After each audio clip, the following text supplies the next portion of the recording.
سبيل الدموع سبيل مريح تنهد. 76 گناه کبیره از کتاب امام ذهبی رحمه الله. به سبب ترک نمودن روزه ماه شریف رمضان. به نام خداوند بخشنده و مهربان. روزه ماه شریف رمضان یکی از فرضهای الهی می باشد که به سبب ترک کردن آن از جمله گناهان کبیره می باشد. الله سبحانه و تعالی می فرماید: به نام خداوند بخشنده و مهربان. ای کسانی که ایمان آورده اید، روزه داشتن بر شما مقرر شد، همچنان که بر کسانی که پیش از شما بودند مقرر شده بود تا پرهیزگار شوید.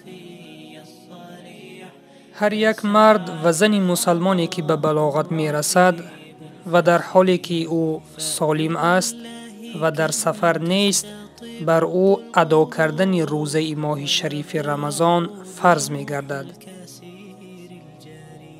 رسول الله صلی الله علیه و سلم فرمودند: اسلام بر 5 ستون برپا شده است: شهادت بر آن که نیست خدا غیر الله و محمد رسول اوست، نماز گزاریدن، زکات دادن، روزه ماه شریف رمضان را داشتن و حج کردن. شخصی که خود را مسلمانی واقعی می شمارد باید این 5 رکن اسلام را به جای آورد. به سبب ترک نمودن یکی از این رکنها گناه کبیره می باشد. رسول الله صلی الله علیه و سلم فرمودند: شخص یک روز ماه شریف رمضان را به سبب ترک کند، آن را پوره کرده نمی تواند، حتی اگر تمام عمر هم روزه دارد.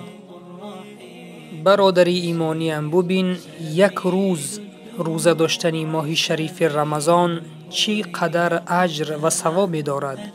اگر انسان یک روز این ماه شریف رمضان را به سبب ترک نماید و تمام عمر روزه بدارد، آن را پوره کرده نمی تواند.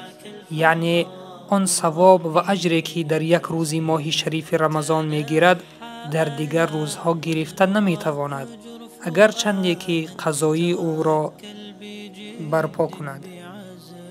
برادر و خواهر ایمانیم، ما باید قدر ماه شریف رمضان را بدانیم. این ماه بر ما نعمت الهی است. خداوند متعال در دوام سال این ماه را بر ما ماهی خاص گردانیده است تا در این ماه طاعت و عبادت را ما بسیار انجام بدهیم و در این ماه طاعت و عبادت ما یک چند مراتب زیاد شماریده می شود و یک چند مراتب بر ما ثواب بسیار داده می شود.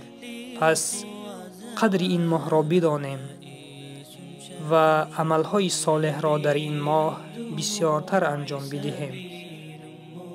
فقط الله سبحانه و تعالی می داند که تا رمضان دیگر ما در حیات هستیم یا نیستیم. پس این وقتی که الله بر ما داده است ما این را غنیمت بداریم. در آخر از الله مهربان طلب می نماییم که توفیق عمل بر ما نصیب بگرداند تا روزه ماه شریف رمضان را کاملا ادا نماییم. السلام علیکم و رحمت الله و برکاته.